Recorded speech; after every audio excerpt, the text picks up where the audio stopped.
All right, good evening, everyone. My name is Autumn Strong, and I'm the Assistant Executive Director for the Indiana Golf Foundation. Welcome to the 2020 Indiana Golf Hall of Fame Dinner and Awards Ceremony. Yes, that is correct. We have finally made it after 3 dates to our 2020 Hall of Fame, so you can now remove the cluster of save the dates from your refrigerators. Carrie Lambert. Many of you attending tonight, past inductees and board members, have seen the same face up here for 30 years, but this year we have decided to give Mike a break and let him relax up in the front row. In the past 30 years, he has only missed one Hall of Fame banquet, and that is because he was sick in 2017 and gave me 24 hours notice to MC the event. I am glad this year he gave me some advance notice. However, he did leave me some notes, and it says, work on getting everyone seated. That usually takes 30 minutes. Smiley face. So we're doing good so far. I'd like to give you a brief outline of the evening. In just a minute, I will call on Tony Pancake, head PGA professional at Crooked Stick, to give the invocation. As we near the end of dinner, we will begin to hand out our Player of the Year awards, beginning with our 2020 Junior Player of the Year. We will then recognize our Adult Player of the Year, followed by our Wagner Award recipient, and then our 2020 Hall of Fame induction. So at this time, I will invite Tony Pancake to give the invocation, and then we will have dinner.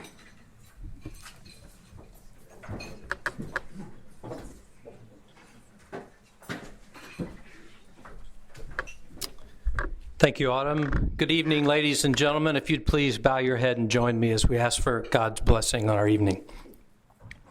Father God, thank you for this day that you've blessed us with, and thank you for the opportunity to gather and celebrate golf in Indiana. We're grateful for each person in attendance tonight, and we're especially grateful for our Hall of Fame members that could be with us. Tonight we remember Pete Dye, Jerry Nelson, and Mickey Powell, whom you've all of whom you've called home since we were able to gather last. Lord, I pray for our speakers this evening, our award recipients, and especially our friend and leader of Indiana Golf, Mike David.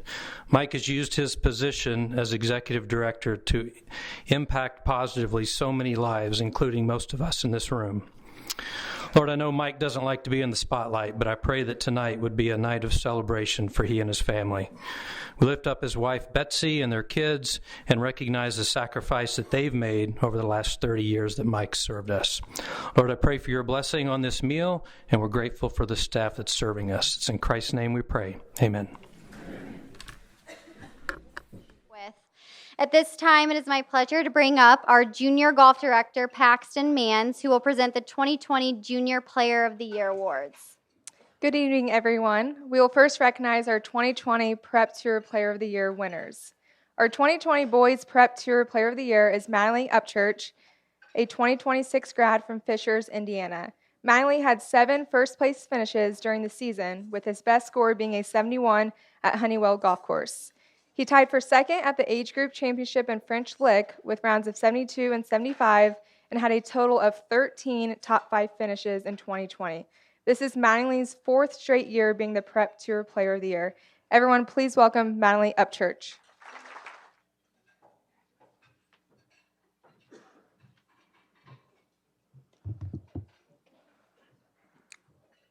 Thank you. I would like to recognize and say thank you to a few people. My dad and my mom for believing in me and getting me to all my tournaments and being my biggest fans. My sisters for their support and love.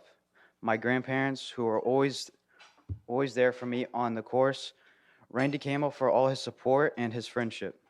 I would like to thank the IGA and Paxton Mans and her team.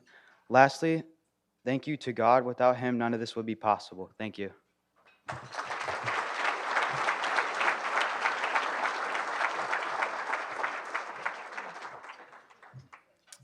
Our 2020 Girls Prep Tour Player of the Year is Rowan Pies, a 2026 grad from Lawrenceburg, Indiana.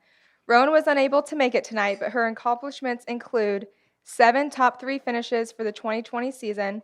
Her best score was an 83 at Chippendale, and she was our 2020 Age Group Champion.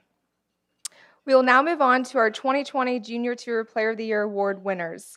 We had 2 co-Junior Tour Player of the Year for both the girls and boys division. Our boys co-Junior Tour Player of the Year is Cameron Jones from Indianapolis, Indiana. He recently graduated from Ben Davis High School and will be attending Chicago State in the fall. Cameron had 2 first-place finishes on the junior tour, shooting a 74 at Deer Creek and a 73 at Fox Prairie. He had a top 10 finish at the Indiana Junior Championship and placed second at the Fall Series event at Champions Point. Cameron was also a match play qualifier for the 2020 Boys State Junior Championship. Please welcome Cameron Jones, our Boys Co-Junior Tour Player of the Year.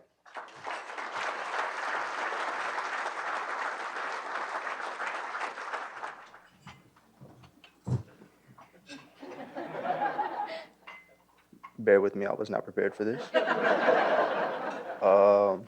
I'd like to thank my dad. He's here with me right now. I wouldn't be here without you. I would like to thank my mom. They take me to all my tournaments, and I'm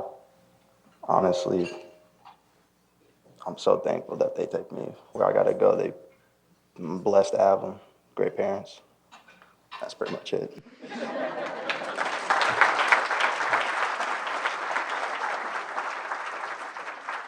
Our other Boys Co-Junior Tour Player of the Year award winner is Leo Wessel, a 2024 grad from Indianapolis, Indiana. Leo attends Garin Catholic High School and recently helped his team to a runner-up finish in the 2021 IHSAA State Finals. He was the 2020 age group champion and shot rounds of 68 and 71 at the Donald Ross course. Leo was also the 2020 Junior Tour Championship champion and made it to the round of 16 in the 2020 Boys State Junior Championship. He tied for 5th at the Central Masters at Ackerman Allen with rounds of 74 and 75. Everyone, please welcome Leo Wessel, our 2020 Boys Co-Junior Tour Player of the Year.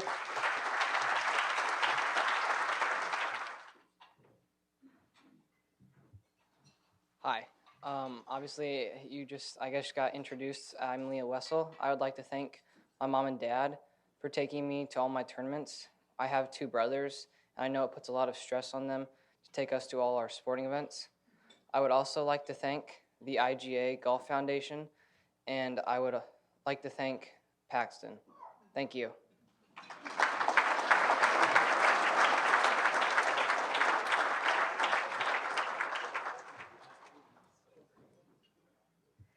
Our 2020 Girls Co-Junior Tour Player of the Year is Teddy Bishop from Muncie, Indiana. Teddy recently graduated from Muncie Central High School and will be attending Carnegie Mellon University in the fall. She had 2 junior tour first place finishes, shooting a 74 at Muncie Elks and a 75 at Kokomo Country Club.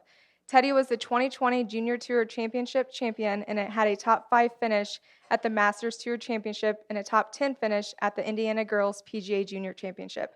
Everyone, please welcome Teddy Bishop, our 2020 Girls Co-Junior Tour Player of the Year. Well, first of all, I think it's just really important to thank the Indiana Golf Foundation for putting on all of the tournaments, and I know there's a lot of work that goes into that, and it's also important to thank all of the golf courses and the golf pros that put so much work into keeping the tournaments in great condition and the courses in great condition for the tournaments. And I was also really lucky to have a golf pro as a dad, so I got like endless lessons and driving range availability and all of that stuff, so that's great. Thanks, Dad. And yeah, that's it. Thank you.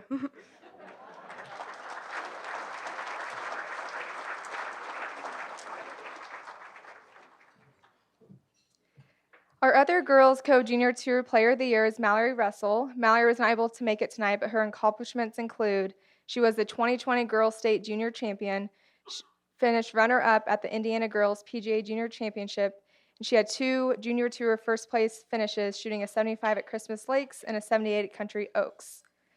To wrap up the Junior Program Award winners, we will now announce our overall Junior Program Player of the Year.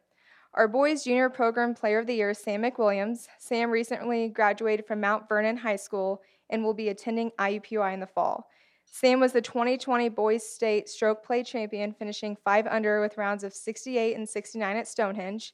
He was the 2020 Age Group Champion, shooting 74-71 at the Donald Ross course. He was the Northern Junior Masters Champion, and he tied for 2nd at the Indiana Junior Championship. Sam recently finished runner-up at the 2021 Boys State Junior Championship that finished last Friday at the Burke Boilermaker Golf Complex. Everyone, please welcome Sam McWilliams, our 2020 Boys Junior Program Player of the Year.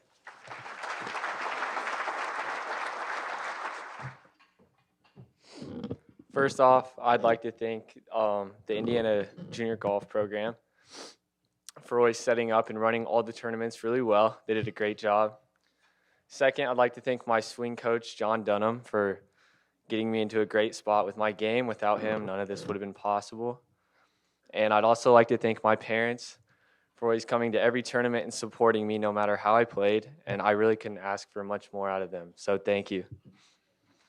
Our girls' junior program player of the year is Michaela Headley, a 2023 grad from Carmel, Indiana. Her accomplishments include she was the 2020 age group champion, shooting rounds of 73 and 74. She finished runner-up at the Southern Junior Masters at Chariot Run. She tied for second at the Huger Junior Championship, and she was the Fall Series champion at Champions Point with rounds of 73-73. She also finished runner-up at the 2020 Girls IHSAA State Finals. Everyone please welcome Michaela Headley, our 2020 Girls Junior Program Player of the Year. I'd like to start off by thanking the Indiana Golf Association and their staff for running a great program and putting on many great tournaments. Through IGA, I've made a lot of new friends. I would like to thank God for my ability to play at the level I do. I would like to thank John Dalcarovo, my swing coach that I have been with since I was 7, for all of his time and help. I would also like to thank my fitness instructor, Mike Chrisman, who's helped me get stronger and faster. I'd like to thank my club fitter, Tony Rhodes, with True Clubs. I would also like to thank Mr. Tony Pancake, Crooked Stick Golf Club, and the staff for providing me a wonderful place to play and practice. Mr. Pancake has been very supportive of me, my family, and my game, and he's given me valuable advice. I'd like to thank all my competitors and friends. It's so much fun playing and competing against everyone. I would like to thank my dad for all the time he spends taking me to lessons, practice rounds, and the course to practice. He's the one who got me into golf, and he's supported me since the beginning in every way that he can. I would like to thank my mom for watching my tournaments and helping me when it comes to eating and drinking on the course. I would like to thank my sister, too. She's been on the cart watching me since she was about 3. And finally, I'd like to thank my grandma, who comes to all my tournaments no matter where they are. I'm very thankful to have such a supportive family. And lastly, I'd like to thank the Indiana Golf Association again for this award. And I look forward to competing tomorrow in the Girls State Junior and the remainder of the tournaments for this year. Thank you.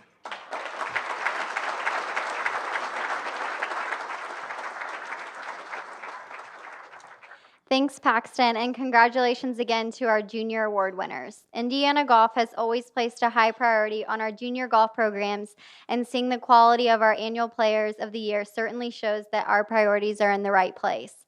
As someone who has sat at our staff table many times, I know the conversation right now is how well those speeches were, and good luck to everyone else following. At this time, we will recognize our John K. David IGA Player of the Year, our Jerry Nelson IGA Senior Player of the Year, and our Alice O'Neill Dye IWGA Player of the Year. To present those awards, I will call on our tournament director, Todd DeHaven. Thank you, Autumn. Before I jump into the IGA Player of the Year awards, I would like to recognize our PGA Player of the Year award winners who are present tonight. I believe our 2020 PGA Player of the Year, Jamie Brose, is present. If he would please stand. Thank you, Jamie. Jamie and all of our other PGA award winners will get their awards in August.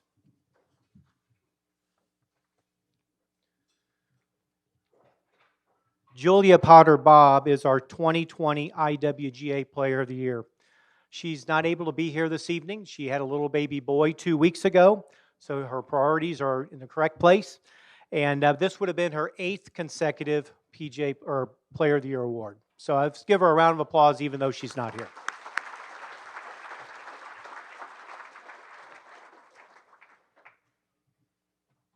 Our 2020 IGA Player of the Year is Noah Gillard. His highlights include a top 10 finish in the PGA Northern Open, a top 5 finish in the PGA Southern Open with a 3-under par 69 at Chariot Run.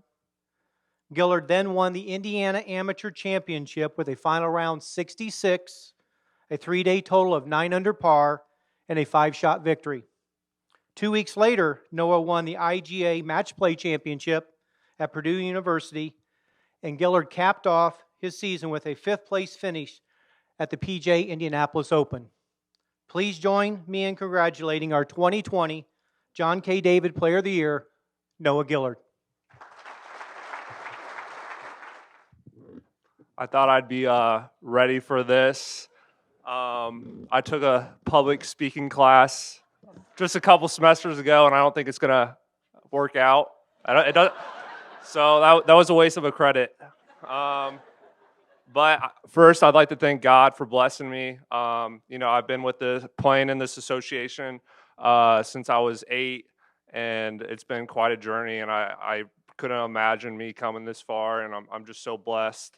I'd like to thank a few people, Mr. Tony Pancake, for developing me into a great player, or just a player, and then Chip Essig, out of Hickory Stick, George Arvanitis of CCI, and my instructor Brad Fellers and Mike Chrisman. And I'd like to thank Todd DeHaven, because he does a great job, running these tournaments and making it possible for us to be here. And without him, I would not be here where I am today. And I'd like to thank my parents, my mom and dad, for taking me to these tournaments and making the ultimate sacrifice, just to make me happy. And I'm super blessed. And yep. Hopefully my teaching or my public speaker thinks I did a good job, but I don't know. But that's it. And thank you. Thanks for everything.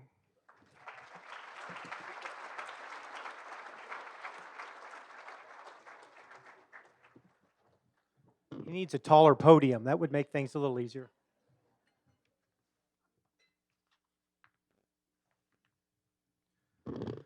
Mike Bell is our 2020 IGA Senior Player of the Year. Mike's tournament highlights include a 4th place finish among senior amateurs at the PJ Northern Open, an overall 6th place finish in low senior AM at the IGA Stroke Play Series at Purgatory Golf Club. Mike was low senior AM at the PJ Southern Open.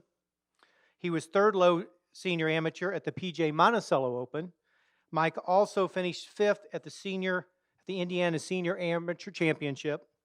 And Bell secured his Player of the Year honors by finishing low senior amateur at the Indianapolis Open. Please join me in congratulating our 2020 IGA Senior Player of the Year, Mike Bell. I didn't write a script or anything like that, and I didn't take any classes, but I do know one thing. I'm the oldest guy that ever won any award up here. And the reason I say that to you is it's a great honor to receive the first Jerry Nelson Senior Player of the Year. That is worth a lot to me because Jerry was a guy that I looked up to, and Jerry gave me a lot of instruction on when I was the IGA president. I would call Jerry sometimes and ask him, what should I do, you think? Because he had been there. And the best part about being an old person is I know a lot of people in the room. And the one thing I like to say to people all the time is, they always ask me, Mike, why are you playing in the state amateur? You're 74 years old. What is the matter with you? I don't know. I guess it's because I'm retired. I have nothing else to do, so I just go play in these tournaments. But the neat thing is watching the expression on the kids' faces when I'm playing with a 20 and a 21-year-old at Sycamore Hills, and they go, you're 74 years old. My grandfather's not that old. So anyhow, it's just a great thrill to be a part of the Indiana Golf Association. I think we have one of the best golfing associations in the country, and it's really an honor to receive the first Jerry Nelson Senior Player of the Year. So thank you guys, and good to see all of you. Thank you.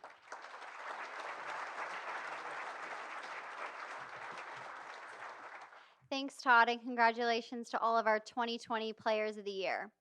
The IGA has been awarding the Clifford E. Wagner Memorial Award since 1959. This award is presented annually to that amateur golfer who, by their conduct, most nearly exemplifies those sterling qualities of outstanding sportsmanship and high character possessed by Cliff Wagner.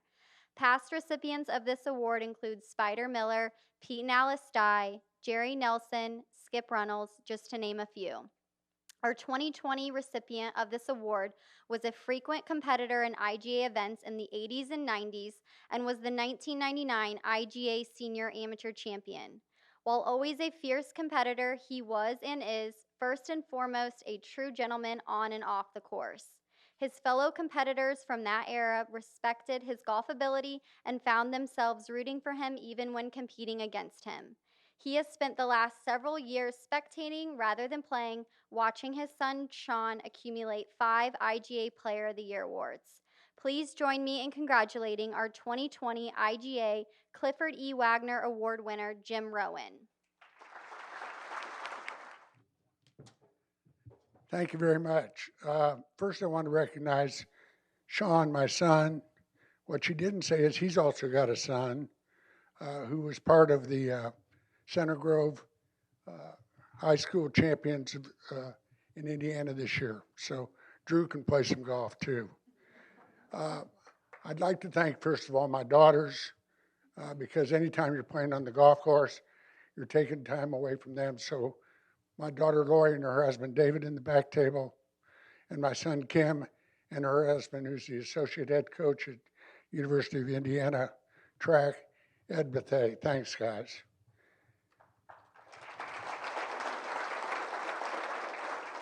The other person, of course, who's lived with me for 55 years now, is my soulmate, partner, and wife of 55 years. Terry, love you. Thank you for all you did. When I was gone, you were there.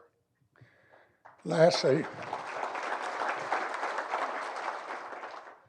I thought August 11th, 1999, at South Bend Country Club, on the 18th hole, I made a 20-foot downhill side hill putt for an eagle to win the state senior amateur golf tournament. I never thought anything would top that, but boy, was I wrong. Tonight is, and will always be in my mind, the greatest night of my golf career, and thanks everybody for being here.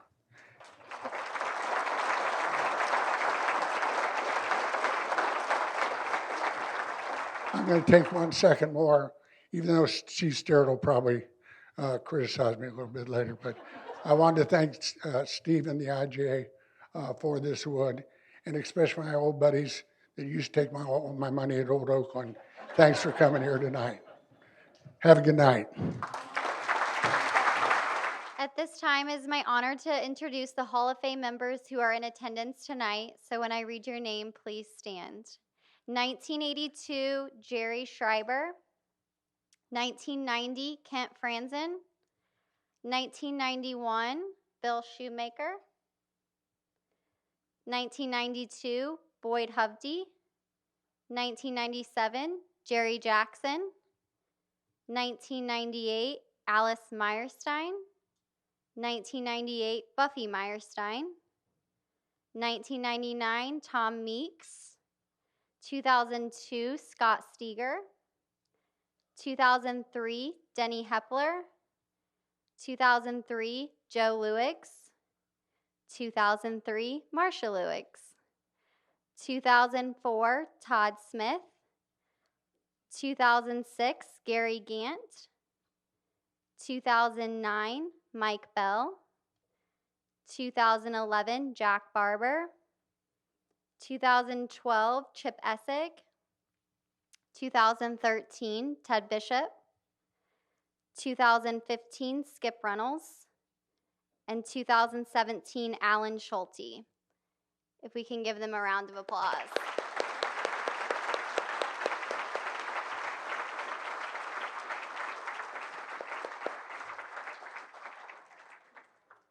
It is now my pleasure to introduce the first of 2 speakers who will do the induction of Mike David into the Indiana Golf Hall of Fame.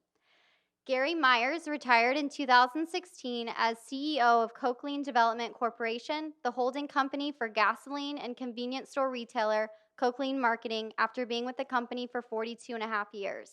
He served over 20 years on the Indiana Golf Association and Indiana Golf Foundation boards and was the IGA president during its centennial in 2000. He was the 2008 Indiana Golf Association Wagner Award winner and was instrumental in the development and construction of the Indiana Golf Office and the Gongaware Junior Golf Academy in Franklin. Please welcome Gary Myers.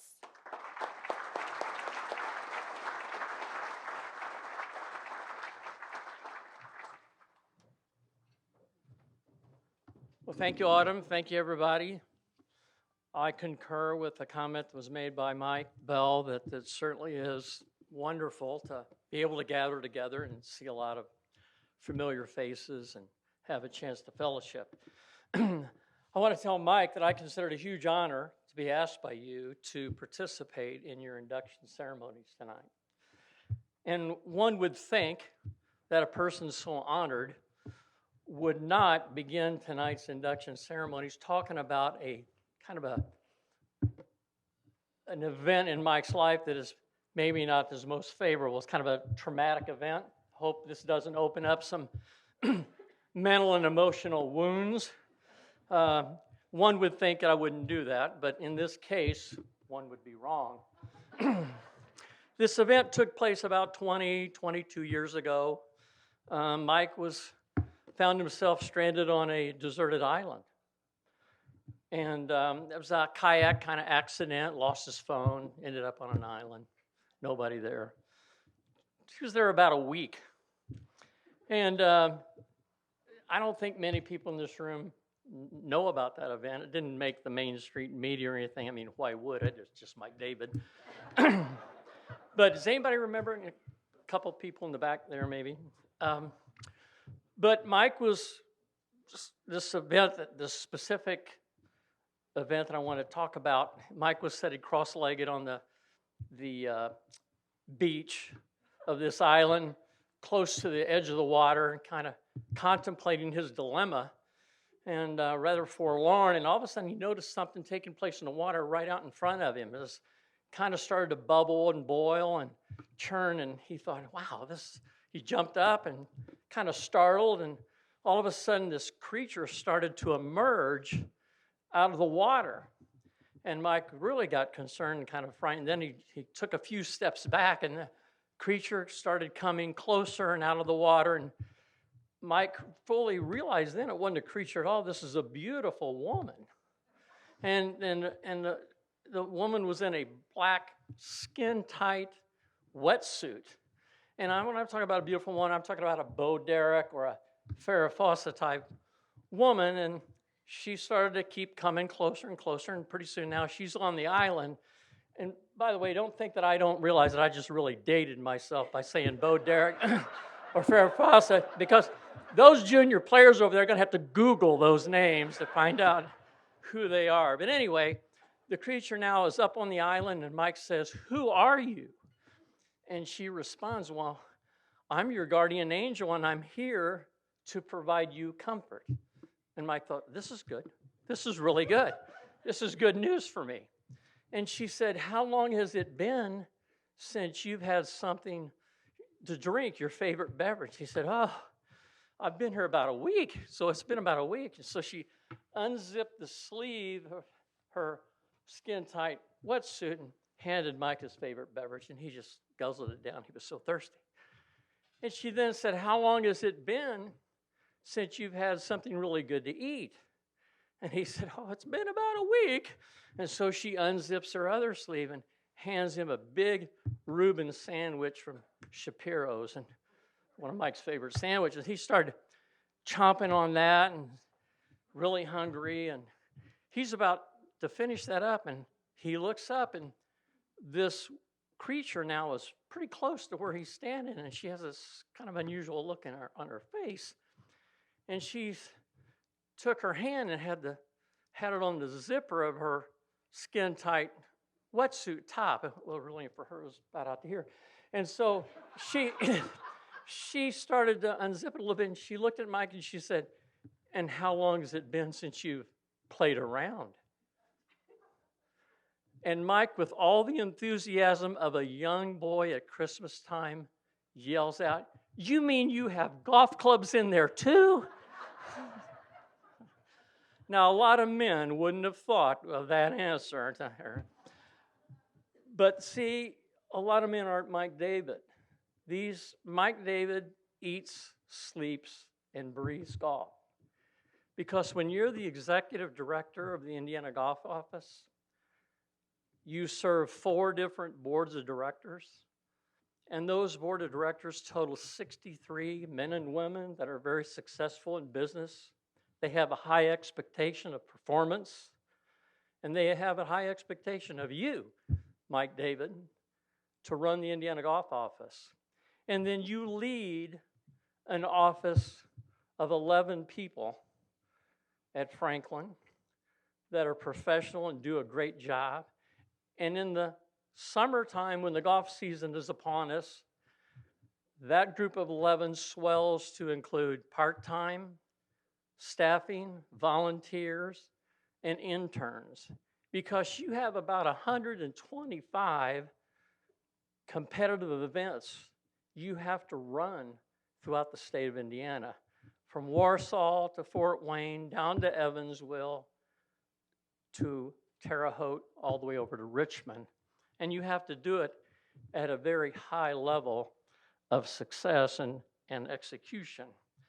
So Mike eats, sleeps, and breathes golf. And also the constituencies of your office include men and women amateurs throughout the state, PGA golf professional members, golf course owners, and it expands to include the Indiana High School Athletic Association, because the golf office runs and conducts the state high school championship for girls and boys, the NCAA, the USGA, coaches, parents, and the list goes on.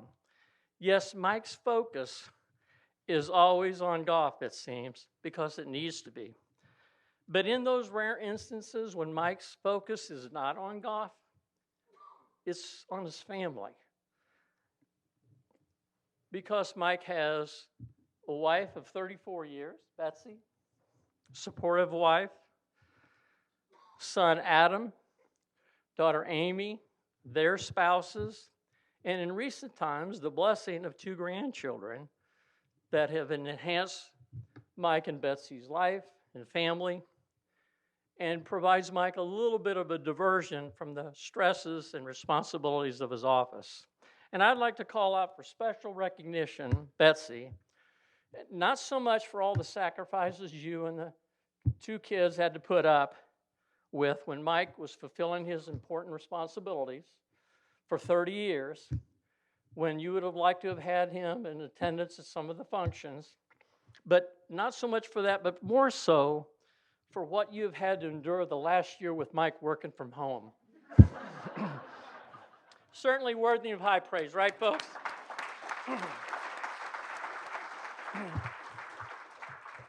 So how did we get here tonight? How did Mike get to the threshold of the Indiana Golf Hall of Fame? Well, it started out in Columbus, Indiana, where Mike was born and raised. And as with you, someone took you by your hand, took you to the golf course, placed a golf club in that hand, and your life was forever changed. For Mike, that was his father, Shirley. And Mike graduated from Columbus North High School in 1982. He lettered all 4 years in golf. He qualified for the state golf championship in each of those 4 years. And he was a 4-time all-conference selection. In 1982, Mike's North team finished second in the state. Mike placed top 10 and was an all-state selection. From high school, Mike matriculated up to Ball State University and became part of the very highly respected Cardinals golf team of Hall of Fame coach Earl Yestingsmeyer. Now, I thought for sure Mike had to be a walk-on, because have you seen what he does with his putter and the shaft and how he grips it? Anyway, Mike assured me, no, he actually got a scholarship. And Mike did great things for Coach Yestingmeyer's team up there. And he graduated in 1986. He majored in journalism. He was a 4-year letter winner, had 5 top 10 finishes in his career collegiately, and captained the team his senior year. Other playing accomplishments for Mike include a 4-time Columbus City champion, 4-time Harrison Lake Country Club champion, finished second in the 97 Ulen Open. He won the 98 Martinsville Fall Invitational in the playoff over Jamie Broche. Sorry about that, Jamie. and finished second in the 2008 Indianapolis East Side Amateur. He was also a member of the Indiana PGA four-man team championship winner in 2017. So Mike can play. After college, Mike floundered around a few years. He was always looking for a job where he could work a little and play a lot. And he thought he found the perfect spot when he hired in at the golf office in 1990 as the assistant tournament director. We all know that Mike is the definition of a type A personality. He talks fast, he walks fast, he plays golf fast, and he can also process a lot of information quickly to reach solid decisions. So it's no surprise that Mike moved up to the top position in the golf office, the executive director, in less than 2 years. As a sidebar, the president of the IGA at the time of Mike's hiring was Hall of Fame member Jerry Nelson. You've heard that name mentioned a few times tonight. Jerry passed away just a few months ago and was a loss for all of us that had the pleasure of knowing him. It was Jerry that invited me to become the District 8 director for the IGA, also back in 1990. So I've known Mike throughout his 30-year career. In preparing for my remarks tonight, I called Jerry in February. I wanted to talk to him about the early years of Mike's career. Toward the end of that chat, Jerry told me a story of receiving a call from Mike asking if Mike could come up to visit with Jerry, and Mike did. Somewhere during that visit, Mike asked Jerry, "Do you have any idea why I'm here?" And Jerry goes, "I have no idea." And Mike said, "Well, Jerry, I wanted to thank you, personally thank you, for hiring me back in 1990. Mike explained to Jerry that the position has been professionally fulfilling for him and that it provided a nice living for his family. Jerry was very touched that Mike would travel so far to deliver that personal thank you. During my call to Jerry, I asked if he planned to be here tonight and if I had his approval to tell that story. And he answered yes to both. I want to make sure that Jerry was represented in spirit tonight with that story. When Mike hired in at the golf office the golf office was in Carmel. In 1993, Ted Bishop extended a generous offer to the golf office to move to Franklin. And that provided us more space, free rent, and close access to a full-size golf course. In 1994, under Mike's leadership, the Indiana Golf Foundation was established, which provided IRS favorable tax benefits to donors, resulting in a lot more success in fundraising. Our junior golf program was placed under the foundation's structure and has grown from 10 events and 200 participants when it was founded in 1987 to 75 events and 1,100 participants now. The junior program uses a 3-tour structure designed by Mike David. Mike led the development of the foundation's academic scholarship program to provide financial assistance for students who actively participated in the junior tour and also had success in the classroom. Later, the David E. Simon Scholarship was created, which was open to any individual that works at a golf course. In 1999, more than $500,000 has been granted to college scholarships.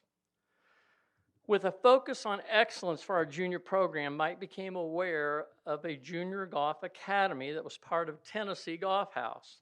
Mike knew the executive director of the Tennessee organization, Dick Horton, well, and a site visit was set up, I believe, in '98.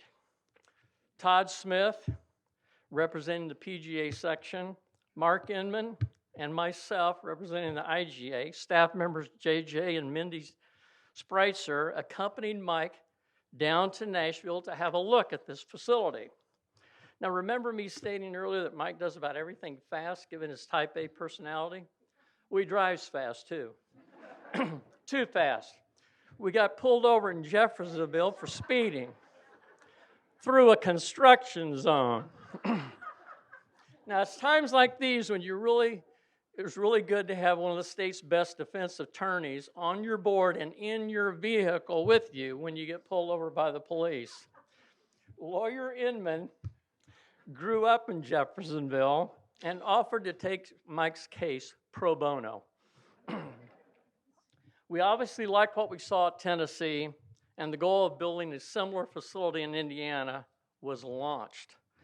My 2-year term as president of the IGA included the groundbreaking for and the ribbon cutting of the Gongaware Junior Golf Academy, and I can attest to the vastness of such an undertaking. I give Mike huge amount of credit for the vision becoming reality as he managed all the various aspects of this major project. We had to hire an architect and inform them what we wanted him to design and fundraise. We had to hire a contractor to build it and fundraise. We had to order all the furniture, fixtures, and equipment and fundraise. We had to hire an academy director and help design the curriculum that they were going to teach the juniors and fundraise. You get the idea. Big project. And well done. Of course, the academy would not have been possible without financial support of all of you in this room to make it happen. So let's give everybody a big hand.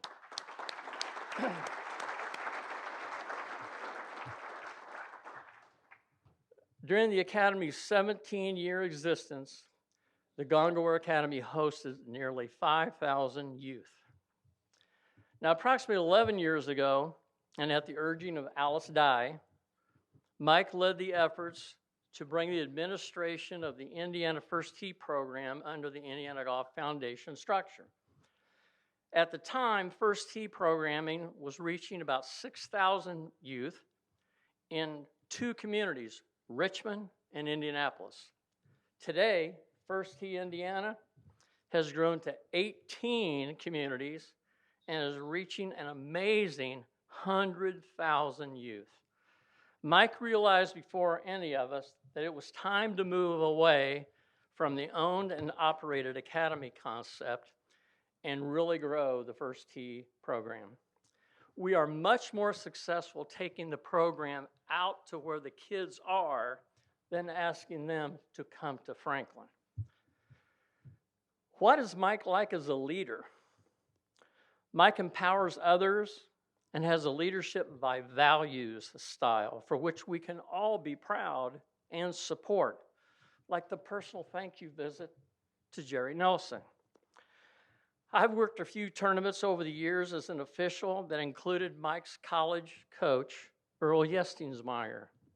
When it gets late in the day, Mike would come on the radio and inform Earl that someone was headed out to his zone to relieve him.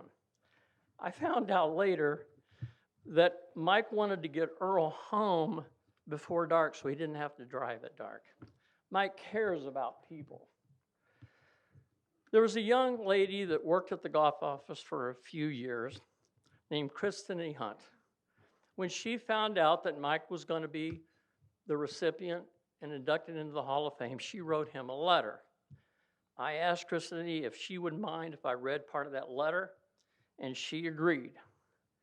I think this letter represents a lot of the leadership style of Mike David.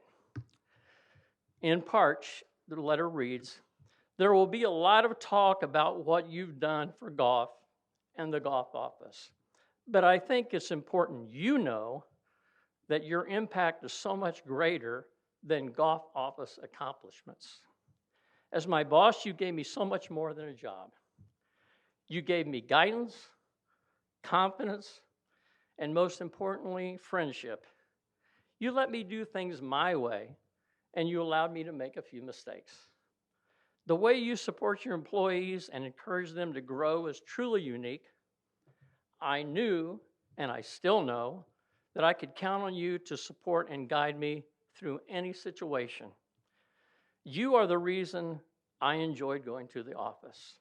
I'm so happy for you, and I can't think of a more deserving person." Kristen Hunt. Excellence only exists in an environment of good communication. Mike is an excellent communicator, which allows his team to understand their roles and responsibilities, which allows them to execute at a high level of excellence. You remember me stating earlier about the 4 boards, the 63 board members, 11 full-time staff, and 125 events? 30 years, folks. No scandals, no lawsuits, and he's working with men, women, young, old, and parents. I have attended about 20 of these annual awards, Hall of Fame banquets. Every year, including this year, I've heard the award recipients thank and compliment Mike or his golf office staff. They note the professionalism and quality of the events. Mike and his team, the Indiana Golf All-Stars, I'm going to call it, that he has hired, they make it look easy, but I assure you, achieving excellence is never easy. I hope we all understand that Mike has had some other opportunities. Lots of people and organizations recognize his talent. Good people are hard to find, and Hall of Famers even more rare. But he stayed because he's loyal. It's been a blessing to me to share part of my life's journey with my friend Mike David. I have the utmost respect for Mike as a leader and administrator.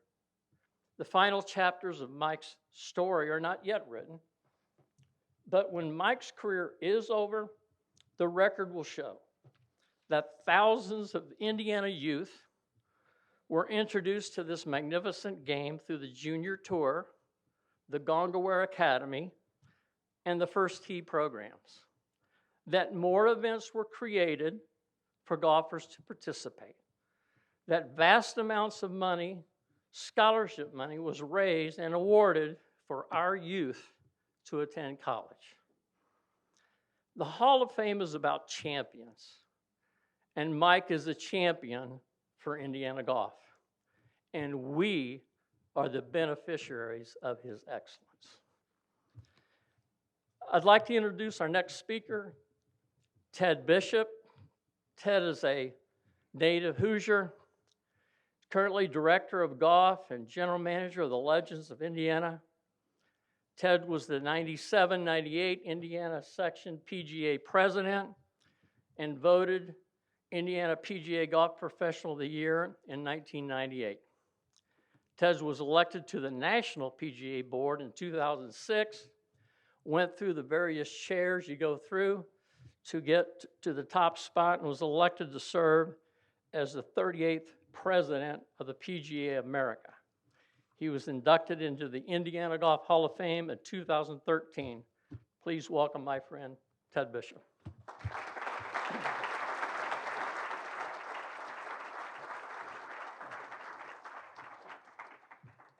Thanks, Gary. Great job. Before I start, there's a couple things I want to clarify. Teddy Bishop and I are not related, and she is definitely the best player of the two of us, which many of you will attest. But like Gary, I cannot tell you how honored I was to get the phone call from Mike to ask me to do this tonight. Believe me, there are a lot of other PGA professionals who are in the room here tonight who certainly could have done this job as well or better than what I'm going to do. And what I'm going to try to do in the remarks that I make is hopefully represent all the PGA professionals that Mike has done such a great job for over the years. And I would say this, I've been to a few of these, and I have never seen as many former Hall of Fame members in attendance as I saw here tonight. And I think that is a tremendous tribute to the man that we're going to induct into the Indiana Golf Hall of Fame here. No question about that. And I know that you and your family have waited for this night for quite a while, so it's finally here. I was on the Indiana PGA Board in 1990 when we hired Mike as the assistant tournament director. And I was also around a couple years later when we elevated him to the position of executive director. So, like Gary, my relationship with Mike dates back some 30 plus years. We've also been neighbors at the Legends Golf Club since 1998. And, I always have taken great pride in the fact that for several decades, golf in Indiana was centered in Franklin. And, I've had access to Mike on a daily basis. And that has been a real blessing for me and probably more of a curse to you. But, I have really appreciated that. And I'm not sure I understood the full magnitude of having that access when, when we constituted that deal in the beginning. But, it's great. You heard from Gary about many of Mike's accomplishments over the years. And, I would say that the very reason that this induction ceremony took so long, COVID, probably presented Mike David with his finest moment in golf, at least from my perspective, having lived and worked and been in golf my whole life in Indiana. And I want to stand here before you tonight and say, had it not been for Mike David in 2020 and the dialogue that he had with the governor's office, I'm not sure that we would have had the year that we had last year. And I think at this point, we need to give Mike David a tremendous round of applause for that. I mean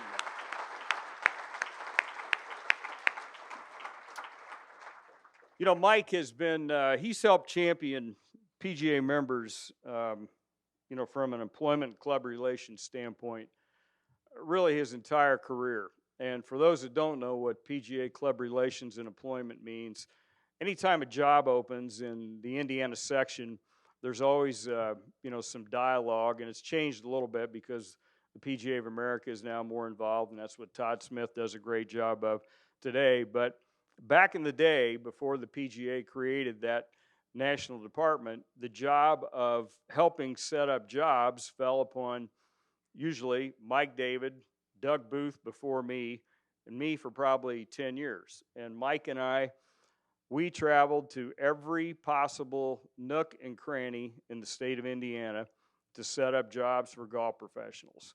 Big jobs, small jobs, 18-hole jobs, 9-hole jobs. And I can tell you that there was never any greater champion for PGA professionals than Mike David was. And Gary, I too have a driving story. We were coming back from a job at the Muscatatuck Country Club. It was a mild February night, and we were on State Road 7, and Mike had a green Bronco, and we hit a deer. And, the deer knocked the headlight out and did some damage to the grill. Fortunately, the vehicle was salvageable, and we were able to limp back to Franklin. And, when this happened, we actually got out of the vehicle and we walked back 50 yards or so looking for the deer because we saw the deer go back over the top of the vehicle. And I'll never forget this. The next morning, it was kind of cloudy, drizzly day, and Mike pulls up in front of the overhang at the Legends, and he says, "You've got to come out and see this. You are not going to believe this." And I go out there, and the back of this Bronco, I know you remember this, it looked like someone had airbrushed deer hair all over the back of that Bronco. And to this day, I still do not understand how that happened. But we had a lot of good times, and it was serious work. And but it was fun. It was a lot of fun, which would really characterize my relationship with Mike over the years. And when I was elected president of the PGA of America in 2013, one of the first appointments that I made was to make Mike David the chairman of the Executive Directors Committee, which meant that he would attend all of our national PGA board meetings, and he would be the liaison between the PGA officers and the PGA of America board and his other 40 counterparts. And a few months after that appointment took place, the PGA of America had the good fortune to extend their Ryder Cup television rights with NBC to the tune of $440 million. And so we had a tremendous influx of cash. And one of the things that the PGA of America wanted to do was basically share the wealth with the sections. So I remember having a conversation with Mike, and I asked him, I'm like, what's the best thing, that we could do? And since that time, to put this into financial perspective, there's been between $20 and $25 million probably that's been distributed back to sections in increases in ADP money. But the key thing that Mike said was, let the sections decide how they want to use the money. Don't tell the sections what to do. And you know what? I mean, it was a tremendous bit of wisdom, because having the money was great. That would be one thing. But to give all 41 sections in the country, which are all totally different, the ability to use that in a way that it best suited them was tremendous advice. And that would kind of go along with some of the things that Gary was saying about Mike's vision. Mike is the only honorary member in the history of the Indiana PGA. And that happened because Todd Firestone and Tony Pancake, had the foresight to make it happen. And the ironic thing about that is that Mike was actually in the golf business. He lasted, I think, one day as the assistant pro working for B.G. Winings at Hillview Country Club. That's a fact. Was it one day? It was 2 months. Okay. You know how these stories, they get better. He said it was an eternity.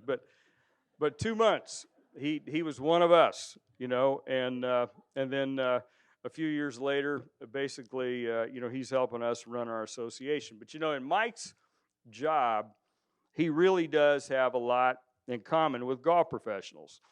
As Gary said, he's served many boards and board members over the last 3 decades, which a lot of us have done. And he certainly encountered big personalities, big egos, and big pains in the butts. There's no question about that.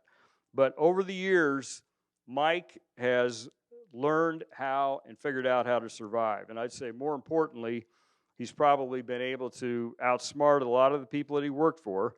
And most of the time, he got the things done that he wanted to get done. But when I say that, I don't want you to get the wrong idea. I want to emphasize that his agenda was and always has been about the betterment of golf in Indiana. And I would venture to say that he had a very unique and different relationship with all of us that had the privilege to serve with him as an IGA or a PGA president. And I would say that you could talk to any of the people that have done that, any of the other associations, and we would all look back at those years and we would say that Mike David was the consummate team player. And Gary specifically mentioned Mike's leadership style, which, really in my opinion is why we're here tonight. I mean, let's face it, his putting stroke has never been of Hall of Fame caliber, then that's not going to change. But the things that stand out to me about Mike and his leadership style are this. He was always prepared, he was always thorough, and he was always respected. Always respected. When he talked in the boardroom, people listened. I mean, Mike could steer the boardroom. He was a great table setter. He did all of his preparation before board meetings, and it allowed us to get things done. He was an efficient leader who, trust me, hates long meetings. Okay, we got things done in a pretty short period of time. But Mike was a tremendous consensus builder. And I thought this was funny. At the state tournament a few weeks ago, I was talking to Doc O'Neill, and we were talking about Mike and his leadership abilities. And Doc did add this: Mike can also be stubborn and hard-headed. And I think that's true, too. I would say that Mike has mellowed with age. In his younger days, believe me, he never shied away from a fight, but he's mellowed with age. And I would say that really the younger Mike was a lot more fun at times, particularly when it came to PGA matters. Gary mentioned Mike's affinity with the rules of golf, and I've had Mike on speed dial for rulings for years.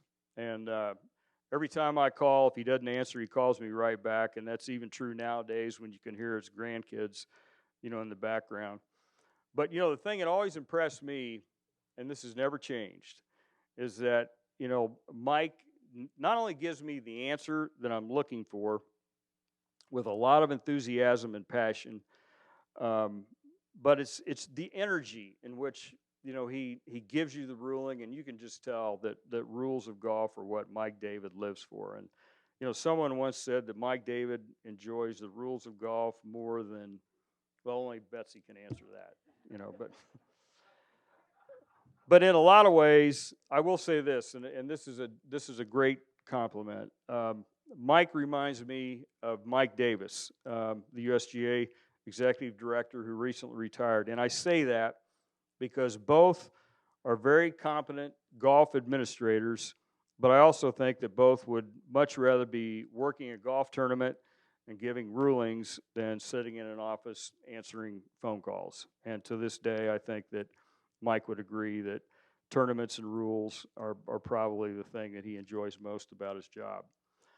Crystal Morse and I coached the Franklin boys and girls high school teams, and this spring I actually called Mike to confirm a ruling that I gave in the Mid-State Conference boys tournament. And I did this because another coach was questioning the ruling that I gave. So I called Mike, and he verified my ruling, and I informed this young coach from Plainfield that Mike David says that I gave you the correct ruling. And he replied, well, who is Mike David? True story. And the next day, I thought a lot about that. And, obviously, everybody here tonight knows who Mike David is. Any club official or tournament player in the state would know Mike. But the thousands of people who play golf casually in Indiana probably really have no clue who Mike David is.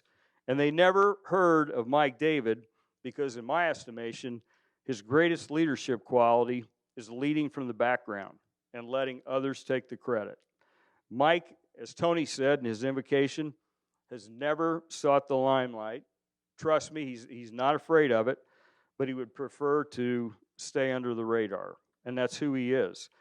And, I thought a lot about this, and, Gary mentioned his dad, and I think that quality is an inherited David trait. I know a lot of the members of the David family. I know Mike's brother Steve very well, and they all operate like that. And it's because of the influence of Cheryl David, Mike's dad, who was the family patriarch. And when Cheryl retired, Mike actually came to me, and he got his dad a job at the Legends as a cart guy.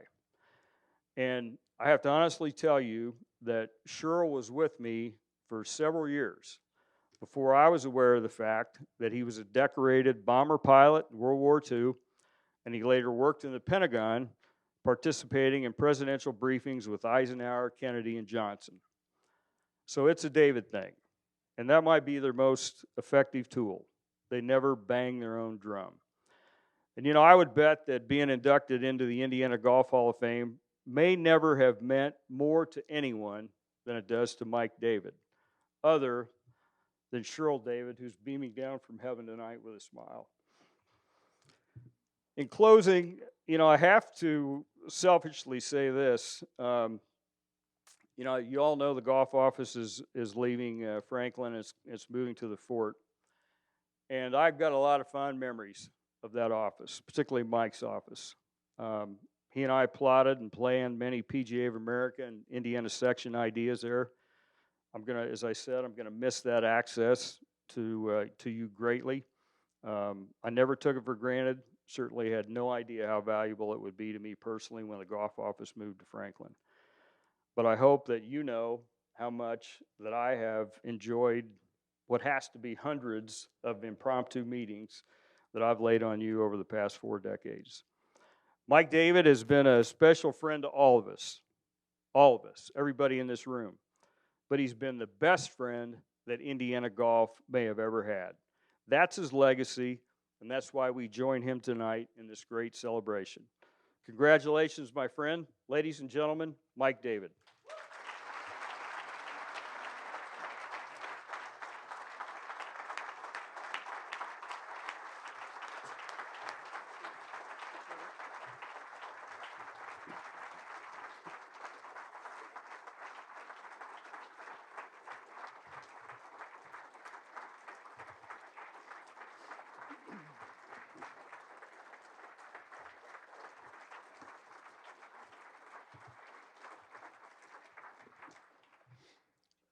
person that has the microphone last gets to set some things straight. So before I get to my speech, there's a couple fact checks that we need to go over. First of all, Gary Myers did not write any of my jokes tonight. Secondly, the speeding ticket was correct, but Mindy Spreitzer, who was in the car with us, after I get pulled over, and Mark Inman's there, and we'll take care of it, blah, blah, blah. Cop leaves, and Mindy looks at me and said, I saw people coming from the other way flashing their lights. Thanks for telling me that, Mindy. Great. And the deer went under the car, not over the car, but it was still pretty significant. One quick story about Ted, and then I'll get into my speech, is that Randy Nichols, great amateur player in Indiana, won the state amateur at the Legends. And Ted wanted to go over to Randy's bar in Connorsville and present him with a plaque and make him a lifetime member of the Legends. So we go over there, and he gives him a framed print of Arnold Palmer. And this was probably 15 or 20 years ago. Let me tell the story. I've got the mic down. So the plaque is there. I think you're right. I did give him that. You gave him the lifetime membership. But the plaque's sitting in the booth, and one of the waitresses keeps walking by, and she finally looks at the picture of Palmer, who was probably 75 at the time, and Ted was 55 when we went over there. She looks at the print. She looks at Ted. She looks at the print. She looks at Ted, and she goes, is that you? All right, so that's a true story, right? So now I'm going to get into the speech, okay? Tonight I become the 107th inductee into the Indiana Golf Hall of Fame. But no one in the history of the Hall of Fame has had longer to write an acceptance speech than I have. 3 save the dates, 586 days, 7 hours, and roughly 13 minutes. Hopefully it doesn't stink. I had 3 people read my speech in advance. 2 said it was good. The other, who is a professional speechwriter, said I needed to cut some of it. I apologize to all of you in advance for not taking his advice. All I'm asking is that you give me 18 seconds for every year I've worked for Indiana Golf. I'm not a big fan of surprises, and while I hide it very well, I'm a bit of a control freak. Lots of laughing from staff tables. I knew going into tonight that I should be prepared for not having control and for whatever surprises might be in store, and I simply could not have prepared for this. The turnout tonight is certainly just something I never thought would happen.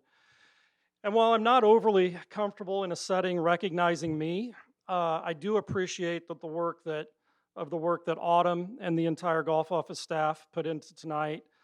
To my family for the effort they put into tonight, to Gary and Ted and any others that were involved. Before I get to my comments, I want to first of all congratulate our 2020 Players of the Year. As Autumn already stated, hearing acceptance speeches from our junior Players of the Year is always a treat, and it really proves that our junior programs are turning out good golfers, but more importantly, they're turning out quality young men and women, and that's why we run them. To Jim Rowan, our Wagner Award winner, I've known Jim for over 30 years now. I was there when that putt went in on number 18 at South Bend Country Club. He's always been a pleasure to be around. Golf is a game of integrity and sportsmanship. To win the Wagner Award means that you truly stand out from the rest, and Jim is a very fitting winner of that award. I want to explain why I asked Gary Myers and Ted Bishop to tag team on my induction speech. Of course, there's a whole IGA, PGA theme that both of them were presidents of their respective associations, but there was a little more thought put into that. I've known Ted for the 30-plus years that I've been with the golf office. Ted has a tremendous passion for the game and the PGA. His work ethic is difficult, if not impossible, to match. As many of us know, he has strong convictions for what he believes, which I think I fall into that category as well. Our involvement with Indiana Golf kind of shared the same time period. He was on the Indiana PGA board when I was hired, as he mentioned. I was with him as his involvement in the game grew at the section level and then to the national level. We've traveled together, we've attended meetings together, we've spent hours upon hours discussing various local, state, and regional golf-related issues. He has played a major role in my professional development and has had a huge hand in shaping golf in Indiana. I've known Gary Myers for over 40 years. I first got to know him when I played in the Otter Creek Men's Club events when I was a teenager. And then I obviously worked with him when I got this job as he was an IGA board member, eventual president of the IGA, and a foundation board member. Gary was then, and continues to be today, a very important mentor to me. He is always there when I call him to address an issue, and somehow makes me think that I solved the issue on my own, which I know that wasn't the case. I should say to a large degree, my golf life and career has kind of taken the same steps as my relationship with Gary. I started playing at a very young age. Then I went to the collegiate level. I developed a passion for the game, and I had the opportunity to turn it into a career. Golf has largely shaped my life and has led me to numerous relationships similar to the ones I have with Gary and Ted. So thank you to both very much for doing my induction tonight. I should have prefaced my comments by saying that I'm much better at handing out awards than I am at receiving them, especially when we're talking about induction into the Indiana Golf Hall of Fame. When I look at the names of Pete Nallis Dye, Fuzzy Zeller, Tom Meeks, Kent Franson, Gary Gant, oh wait, okay, that was a bad example, but you guys get the idea of what I'm trying to say. Yes, sir. Mr. Gant, yes, sir. A good joke of this is that every meeting we had in the PGA, I'd always raise my hand, and poor Mike would go, "Oh God, what's he going to say?" But I just want to thank him. If I can keep it together here. I got my daughter, daughter, my grandkids. They all play golf. My kids all got scholarships to play in college for free. That was a very good thing. And it's all because of him. Starting out these programs with these junior golf and you kids, and I see these kids coming up. I mean, it's just exciting, and when I heard you were going to Hall of Fame, I called all my kids and said, we're getting down there for sure. You are just outstanding human being. Thank you. Thanks, Gary.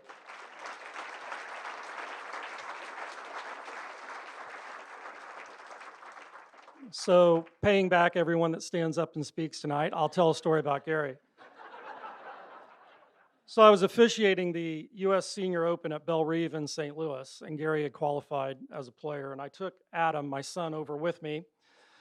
And he was probably 11 or 12 at the time, and he was getting autographs, and he had a hat with Arnold Palmer's autograph, and I don't remember who else, and Gary came walking up. I'm like, hey, go get an autograph from that guy. So Adam runs over, gets the autograph, he comes back, he goes, Dad, who was that? I said, it's Gary Gant, Adam, come on, you don't know who that is? But in all seriousness, I have a hard time believing that I deserve a spot next to those other individuals in the Hall of Fame. I feel like I've made a career out of hiring really, really good people and stealing others' ideas for the most part. If I look at what I think are the best things that we have done over the last 30 years, I would say the Junior Tour, which I inherited, forming the Indiana Golf Foundation, which we copied off of Tennessee, forming the Gongaware Junior Academy, again, copied off of Tennessee, or the First Tee of Indiana, which basically fell on our lap thanks to Alice Dye. It's tough for me to believe that I've had a Hall of Fame career. More accurately, it has been a lot of being in the right place at the right time with the right people. There are, however, some Hall of Fames that, if they existed, I feel like I would be a candidate for. If there was a Hall of Fame for having supportive and dedicated board members, I would certainly be in that Hall of Fame. For the last 30 years, my estimate is that I've worked with over 460 total board members. I've had roughly 50 board presidents from the IGA, the IGF, the PGA, the IWGA, and the IGA-PGA combined. I really wanted to do a top 10 list, but there is simply no way to recognize the top 10, 20, or even 30 board members who I've had the pleasure of working with over the years. Many are in the room tonight, and I'm afraid if I started naming names, someone would be left off, and I don't want to run that risk. I can, however, name the 5 worst, and I'm going to do that right now. I'm only kidding. There were only 3, and they know who they are. I do need to recognize one past president out of the 50 whose name's already been mentioned tonight. I remember 32 years ago sitting on Todd DeHaven's back deck as he was grilling dinner, and he mentioned that the IGA had a new president, and I should reach out to him because, as a close friend of mine, Todd knew I had no clue what I wanted to do in life at that point in time. And I had reached out to the prior president and sent him my resume, and basically he responded back with very little hope of ever thinking about hiring me and wanted me to do a 5-10-year goals. I didn't know what I wanted to do the next day, let alone 5 to 10 years down the road. So I kind of let that go. But the IGA had a new president 31 years ago, and he took the time to look at my resume, listen to several phone calls from Todd DeHaven and Dave Shoemaker and Earl Yestingsmeyer, and recommended that Liz Cooprider, who was running the association at the time, give me an interview and consider me for a position. That person is Jerry Nelson. Jerry was one of the nicest, most genuine people I have ever known, and largely due to him, I was given an opportunity to start a career that has meant so much to me. If there was a Hall of Fame for having passionate, caring, and totally dedicated coworkers, I would most certainly be in that Hall of Fame. I think I've had roughly 45 coworkers over the years. Many, actually most, have become close friends. And I know that Management 101 would not advocate being friends with your employees, but I've never thought of anyone who has worked for me as an employee. We spend so much time together that they are part of my family. And honestly, any award that I could ever achieve doesn't add up to the note from Christine that Gary read earlier. Most of the success that Indiana Golf has seen over the last 30 years has been as a result of having boards and staff who were all committed to common goals and worked together to achieve them. Cooperation has definitely been the key to our success, and many in the room tonight have had a hand in that journey. Finally, if there was a Hall of Fame for having a supportive, caring, and loving group of family and friends, I would most certainly be in that Hall of Fame. My dad and brother-in-law gave me my love for the game. I started by going to the course with my dad and literally riding on his pull cart. Pull cart's the correct term. Back then they had 2 wheels and you pulled them, you did not push them. So I would straddle his clubs and occasionally grab an iron and pretend it was a gun and play Army. Sometimes I'd even hit a shot on a par 3 here and there. It's amazing that he ever hit a good shot because all his clubs had to be slightly bent by me sitting on them.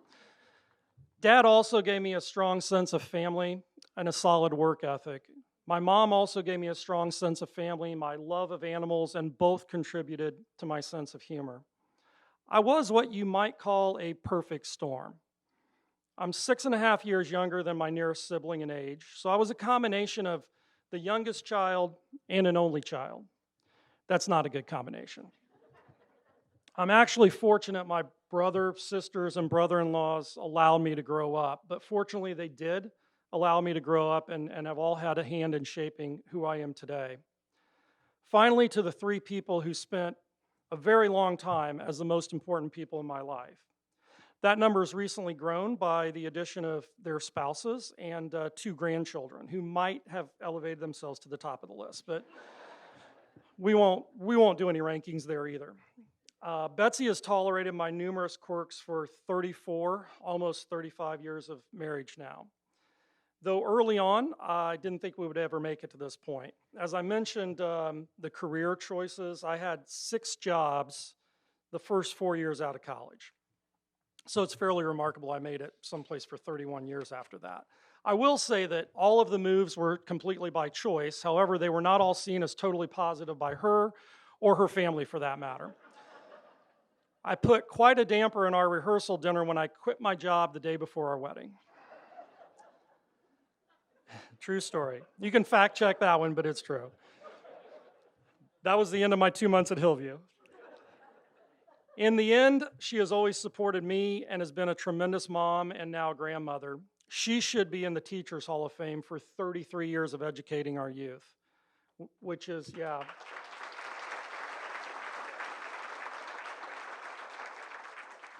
Which is much bigger of an accomplishment than anything that I've done. To Adam and Amy, Clearly, the biggest success and the one I am most proud of is how they have turned out and the selection they made of their life partners, Ty and Lindsay. The pride I have with receiving this award doesn't match the pride I have for them every single day. We are friends as well as family, and that is no doubt Betsy and my biggest accomplishment. Golf is unique. When talking to potential donors, frequently we ask the question, what other sport do you call penalties on yourself? There simply aren't very many. But it is also unique in its ability to provide lifelong relationships and friendships. Really, there's no other sport that gives you the opportunity to bond with both teammates and competitors alike, as does the game of golf. There are over 15 people in the room tonight who I'm not related to, but I've known for over 40 years. There's another 52 in the room tonight that I'm not related to, that I've known for over 30 years. Golf has, in some way, enabled those relationships to be sustained. Arnold Palmer said it best, "It is without a doubt the greatest game mankind has ever invented." In closing, I'm honored to be selected to join an illustrious list of individuals. I've had the tremendous opportunity to work in a sports industry that I deeply love, for people I respect and admire, and with people who I'm fortunate to call my friends. I've listened to my brother make a couple of speeches, and what stuck out to me was his desire to throw in some quotes from country music lyrics, and I'm not a huge country music fan, so I thought I'd end tonight with my favorite quote. "Some people are like slinkies, not really good for anything, but you still can help, or they still can bring a smile to your face when you push them down the stairs." Wait a second. I'm sorry, that actually is my favorite quote, but highly inappropriate for tonight. Let me try a Steve Jobs quote instead.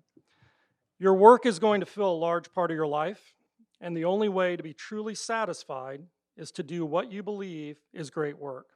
Thank you all very much.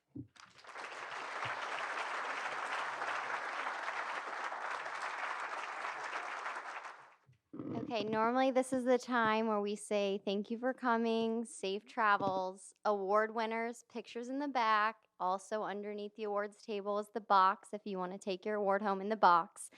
But just one more thing before the night ends. And I know the best gift I could give to Mike is to wrap this up in 2 minutes, so I'm going to do that. Also, someone took my notes, I think, so. So I'll call on Noah, who's had a public speaking class, to wrap this up. So obviously the golf office staff is really biased this year with the Hall of Fame inductee. You're hard to shop for. That's why we played a little video for you earlier, but we did get you a gift, and a couple people that I want to thank first. First of all, Ted Bishop, who made this gift possible. He happens to be friends with the Tom Watson. So, and I wish I could say he was going to walk through the room, but he's not here. But the next best thing, he had Tom write you a letter just congratulating you on your 30 years. And we got it framed, and thank you to Ryan. This letter literally touched the hands of 10 people before it got framed. It went overnight to Georgia and back, so we're happy to have it. So a gift from the staff. So if the current staff want to stand up just to like help recognize this gift, but if you want to come up and grab it, we have something for your new office when it's finally built.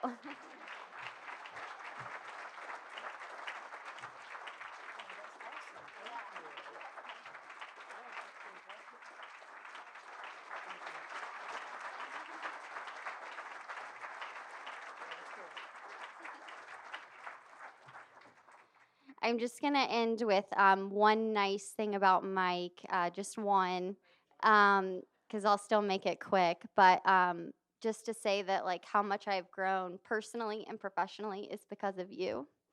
And that's why I just said one thing. But yeah, thank you all for coming tonight. Thank you, Mike, on behalf of the staff for being an absolutely amazing boss.